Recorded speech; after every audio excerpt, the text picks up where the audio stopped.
आइए प्रिय भाई बहनों, आप सभी का स्वागत है। क्लास 9th में सब्जेक्ट मैथ में आज हम लोग सीखते हैं क्वेश्चन नंबर 5, प्रश्नावली 7.2। देखें जरा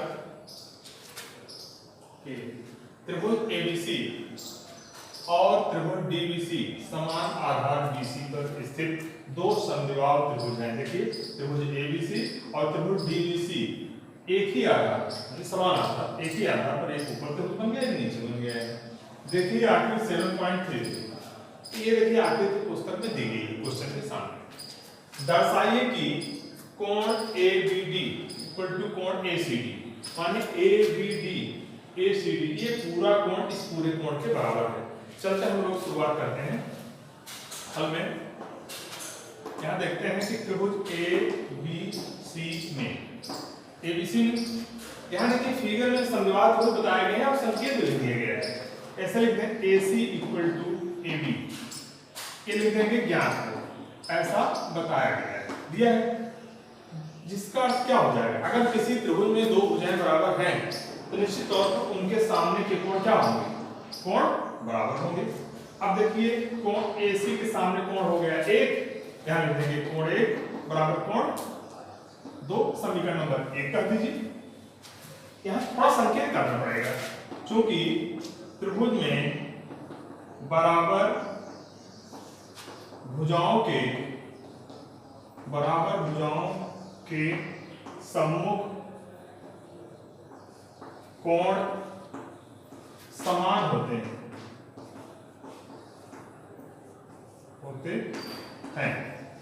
ऐसा हुआ आपने कि लिख देंगे इसी प्रकार नीचे भी त्रिभुज बना है, त्रिभुज DBC में ध्यान दें, DBC में ही भुजाएं बराबर है, संकेत में लिखी गई है। DC इक्वल टू BB, ये भी लिख देंगे ज्ञात है।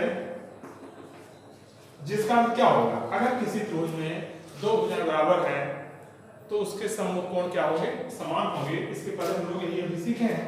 यहाँ भी DC सामने इधर वाले कोण को क्या कर रहे हैं, 3, इधर वाले को 4 कर रहे हैं। अब हम लोग लिख देंगे कोण 3 बराबर कोण 4 हो जाएगा, इस समीकरण नंबर 2 हो गया। अभी ऊपर आपने बताया था त्रिभुज बराबर भुजाओं के सम्मुख कोण समान होते हैं, इसी प्रकार आपने इसे को बनाया।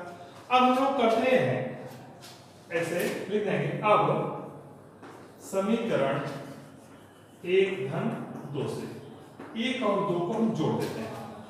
भाई 1 और 2 को जोड़ते हैं तो बायां पक्ष से बायां पक्ष जुड़ेगा और दाहिने पक्ष से दाहिना पक्ष जुड़ेगा। समीकरण जोड़ने का एक नियम है। तो कोण 1 धन कोण 3 बराबर कोण 2 धन कोण 4 के संबंध बन गया। देखिए 1 3 में जुड़ा, 2 4। अब देखते हैं 1 और 3 जुड़ करके कौन सा कोण बन रहा है, फिगर देखना पड़ेगा। ABC माने कोण ABC इक्वल टू कोण ACD। इस तरह से आपको ये चीजें मिले, यहां लिखना पड़ेगा इति सिद्धम। इस तरह से आपको ये क्वेश्चन का हल प्राप्त हुआ। इस तरह से अच्छा सा वीडियो देख करके उसको एक अच्छा सा नोट भी बनाते रहें और उसको आपको हर क्वेश्चन का एक आदर्श हल मिलेगा। और कोई सी क्वेश्चन में आपको समस्या हो तो आप यूट्यूब पर जा करके आप चैनल के थ्रू आप बाकी क्वेश्चन के भी वीडियो आप देख सकते हैं। धन्यवाद।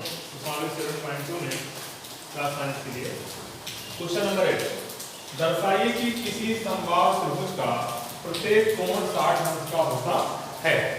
तो पहले हम लोग हल में लिखेंगे, एक त्रिभुज बनाए, एक त्रिभुज बना लीजिए। इसमें बताया गया ABC, तीनों भुजाएं इसमें कैसी हैं, बराबर है। त्रिभुज में तीनों भुजाएं बराबर हैं। हमें दिखाना है कि इसका प्रत्येक कोण 60 अंश का है। तो हम लोग देखते हैं कि त्रिभुज ABC में ऐसे लिखते हैं AC equal to AB, AC equal to AB, ऐसे लिखिए। कैसे लिख देंगे, ज्ञात है, भाई बताया गया है भुजाएं बराबर है, तो जिसका क्या हो जाएगा, कोण भी बराबर हो जाएगा कोण C का समीकरण नंबर 1। यहां बताना पड़ेगा क्योंकि त्रिभुज में बराबर भुजाओं के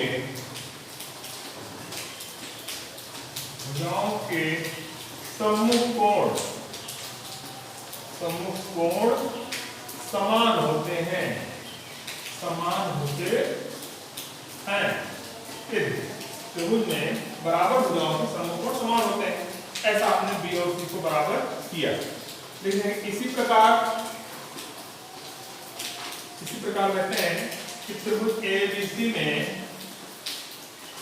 जैसे हम लोगों ने ए बी और ए सी बराबर तो बी और सी बराबर लाया, हम ऐसा लिख सकते हैं A B equal to B C, A B equal to B C ये भी लिखेंगे, ज्ञात है ये भी जानकारी दिया गया ए बी बी सी भी बराबर है।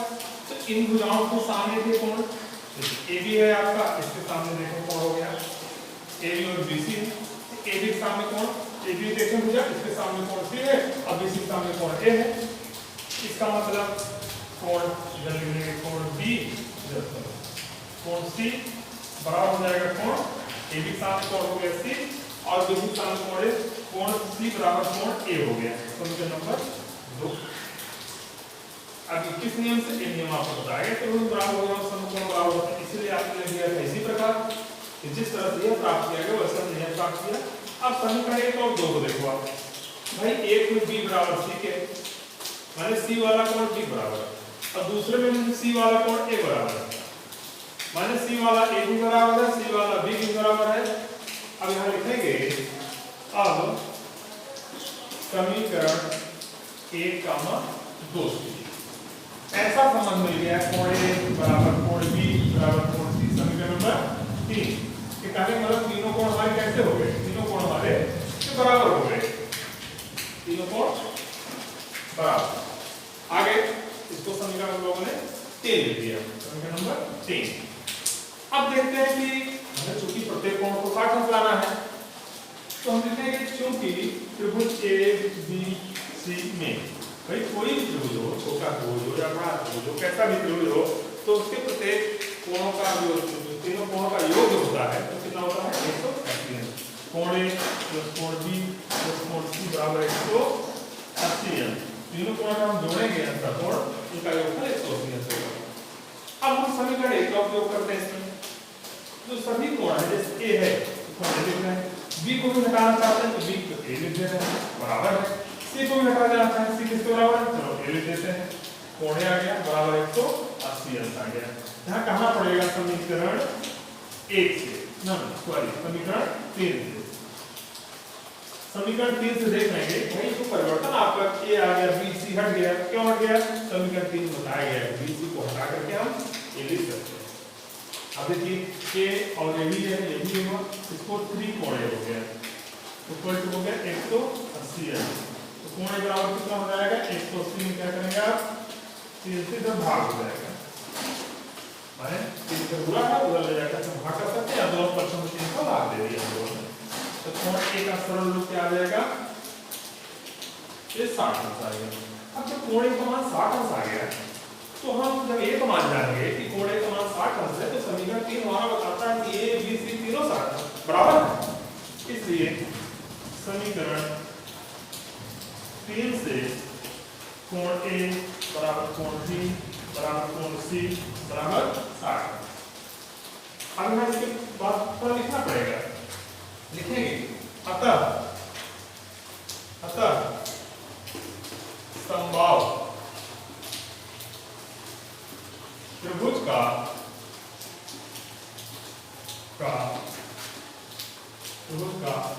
प्रत्येक कोण 60 अंश का होता है। इति सिद्धम, इस तरह से आपको ये जो है हल प्राप्त हुआ।